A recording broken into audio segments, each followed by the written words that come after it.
Hello guys, I want you guys to watch this video. Understand? Because if we dey talk, they go say our mouth dey smell, make we enter house. Daniel Bwala don go disgrace us for outside Nigeria. Everything wey you don talk against Tinubu, wey Tinubu never give am special adviser, e don dey deny am. Just like Reno Mokre, everything wey you talk, when you talk against Tinubu, now e dey deny am. Na so Daniel Bwala dey deny am, as e dey get, as he and Mehdi Hasan dey debate on Al Jazeera. I want to make you watch the video. Tonight was once one of the president's fiercest critics, but now serves as his official spokesperson and special advisor, defending the president's efforts to renew hope for Nigeria. I'm Mehdi Hasan, and tonight I go head-to-head with Daniel Bwala. I'll challenge him on Trump's Christian genocide claims, the Nigerian government's failures to protect its own people, and whether President Tinubu profits from corruption. I'll also be joined by our panel of experts. Anu Adeoye, a journalist with the Financial Times, Aisha Osori, a lawyer and development expert with Open Society Foundations, and Tunde Doherty, chairman of the APC ruling party's UK chapter.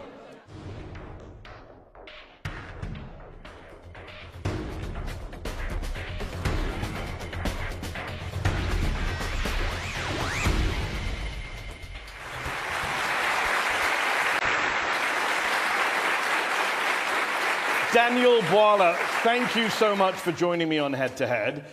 Nigeria is a proud, sovereign, independent nation, a powerhouse in Africa.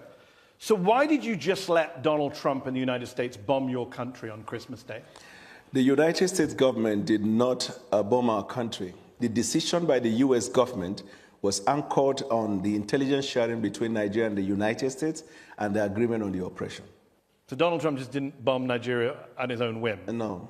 The US Secretary of State, Marco Rubio, called our own foreign affairs minister when the decision was made that that was the time to strike, and the foreign affairs minister got in touch with the president. So this was a joint operation, you're saying? Yes, it was a joint operation. On the Nigerian... What I don't understand is, how can it be a joint operation? Yeah. Donald Trump says that there is a genocide going on against Christians carried out by Muslims with your government turning a blind eye. You've called that narrative a hoax. You said it creates discord in Nigeria. Right. So when Donald Trump says he's bombing Nigeria to protect Christians from a genocide, is he lying? We both disagree as to whether the so-called genocide in Nigeria was against Christians. We believe that it is a targeted killing by insurgents, Boko Haram bandits, and all of these criminal elements against the people of Nigeria, Christians, Muslims, and those who have not identified with any religion. Donald Trump believed it is Christians. We now felt, rather than arguing about whether it is against Christians or not, there is one area we both agree, that we have a joint interest in the fight against terrorism. But you're fine with the fact that his motivation is something you disagree with. You think it's a hoax? Yes, because... So when Donald Trump says there is a genocide against Christians in Nigeria, is he telling the truth? It is a half-truth, in the sense that, yes, Christians have been affected, but the whole truth is that both Christians, Muslims, and those who have not identified. I said the narrative of Christian genocide was a hoax. He's pushing it. That's his opinion. Everybody's entitled to it. Is he right or wrong? We believe there is a targeted killing of all Nigerians. Evidence has shown. And that is where we are focused on fighting terrorism. So let's talk about the terrorism. Right. Trump claimed he targeted, quote, ISIS terrorist scum. Right. And every camp got decimated. But a lot of investigative reporting on the ground shows that few, if any, combatants were killed. Some bombs landed in empty fields. A local leader in one of the districts said, the same militants we knew are still there, loitering around our communities. No, there were killings of terrorists. That's not what local leaders are saying. So I can call local television that testified. Arise News did, Channels Television did. Okay. So there was the killing of terrorists. Well, you're not on the ground, with respect. No, I didn't. Al-Haji Bunu, who's a traditional ruler in the district, says, we saw no dead bodies, even where the bombs fell. Those are his words. No, because the bomb didn't fall in the town. It was at the camp, that enclave, where they gathered. Are you okay with having the Americans bomb Nigerian people's homes? I'm not aware of that one. You're not aware of Morenike Saka, who said, I began to scream for help. I had to crawl my way out of the room. The missile tore through her apartment building, according to the Washington Post. How about Musa Soliu? I was in my room, I was buried under the ruins. I don't know how to restart my life. My belongings are destroyed. Houses were not destroyed. Are you telling us that Nigerian citizens are lying about being bombed by the US? I am saying that the military operation that was conducted on that day was targeted as terrorists, and we hit them. You have a history of not hitting terrorists and hitting civilians. You know that, right? Your country. I'm not aware. Oh, well, on December 21st, the Nigerian Air Force said that they handed over compensation to people who were hit in an accidental airstrike on Christmas Day 2024. Do you just bomb every Christmas? When and when? Christmas Day 2024 and Christmas Day 2025. I dispute that fact.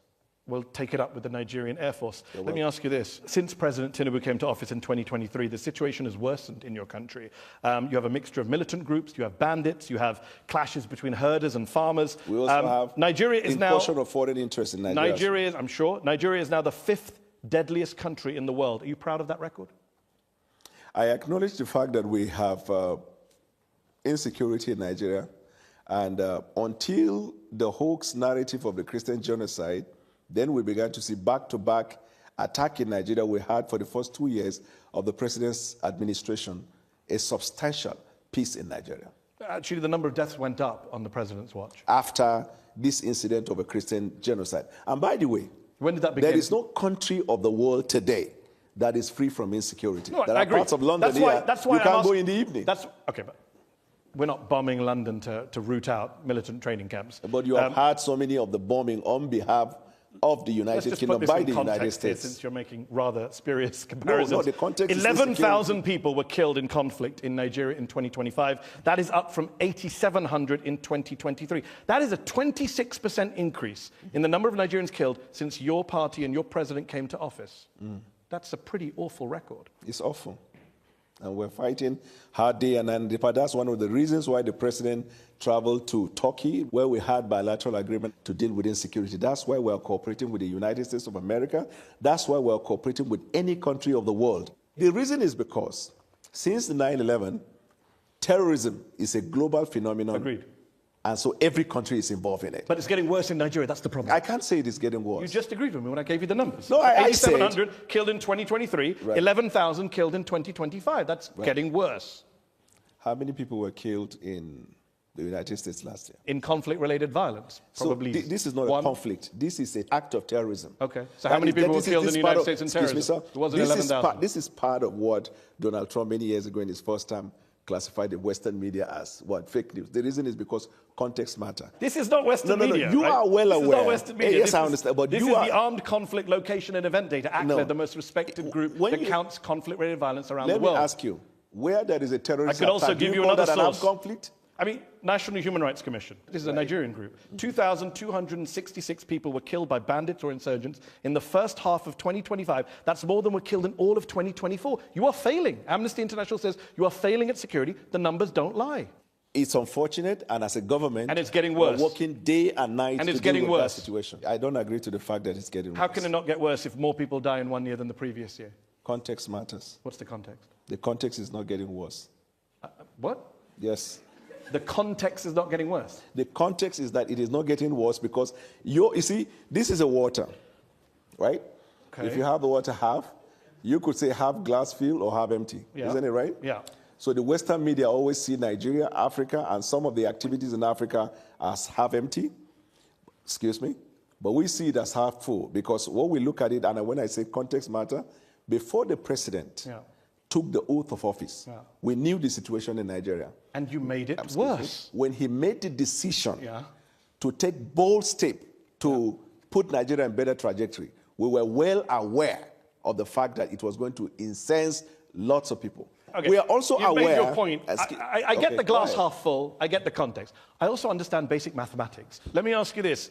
President Tinubu only declared a national emergency in November of 2025, brought in a raft of policy changes after Trump declared your country to be a country of particular concern for failing to deal with the threat of Christians. Does your government only spring into action when it is internationally shamed into doing so? Unfortunately for you, 6 months before that, we arrested the leaders of La Kurawa and Boko Haram. Some months before that, we killed a certain number of terrorists that the U.S. government, State Department, commended Nigeria. The U.S. Embassy celebrated the fact of the exploit of Nigeria before Donald Trump said that. But again, he shamed you and you declared a national emergency. You didn't do it before he shamed you. We declared the national emergency 6 months before Donald Trump's statement. No, that's not true. The president it was in November of Nigeria, 2025. No. Much earlier, around, I think, April or May, the president declared national emergency on insecurity. But the actual national emergency was in November. How can it be let's actual? talk about, people can look this up. Let's talk about kidnappings. The world remembers Chibok in 2014, when 276 schoolgirls were taken by the militant group Boko Haram. Very little has changed, unfortunately, in Nigeria. Just last November, 250 students and staff were kidnapped from St. Mary's Catholic School in Niger State. 2 years into Tinubu's presidency, Nigerian research firm SBM Intelligence said, and I quote, Nigeria's kidnap for ransom crisis has consolidated into a structured, profit-seeking industry. That's embarrassing for your country that you have a kidnapping industry. I agree with the fact that the insecurity associated with kidnapping has now become a crisis economy. But much more than that, I know of our government's effort in dealing with that insecurity. If you have a little understanding of the nature and the boundary and the geographical measurement of Nigeria and the tendency for insecurity to come in, then you will understand that we're fighting a hydra-headed insecurity situation. With respect to the kidnapping of children, the government has taken measures already. We've introduced what we call Save the School, where students and schools that are in remote places where there is no security are brought back into state capital where they get the education that they need. But Nigerian people don't believe you. 2 out of 3 Nigerians say that Where did security... you get that information? Africa Barometer. May of 2024, 2 out of 3 Nigerians say security agencies are handling the abduction of Nigerians fairly badly or very badly. 1 in 3 Nigerians say they personally know someone who's been kidnapped. Yeah, you have These are stunning statistics. Amnesty, Human Rights Watch have lined up to say that you have allowed impunity to flourish, you have failed to apply lessons from previous attacks, damning indictments of your security According to you, that's not what they said. That's that not what is Amnesty not said? what yes. Amnesty... I've literally got the quote right here. Quote it. The authorities' failure has allowed impunity to flourish and the killings to spread to many parts of the country. Source. Amnesty International, February 8th, 2026. Well, I'm not aware of that one. You're not aware of that one? I am at aware. The weekend, I'm aware. At the weekend, you put out a video to music of you and a team researching and prepping for this show. And yet every time I've asked you something, you say, I'm not aware of that. What were you researching in that video? You're really funny. Let me tell you Ask you a this. serious question. Amnesty No. International, you asked me for a If source, you ask I read out the source. You asked me for a date, I read out the date. What's your response other than picking up glasses of water? No, Amnesty has a history of calling everything bad. Okay. I think want to ask you, that's what every authoritarian government in the world has said. What is Amnesty's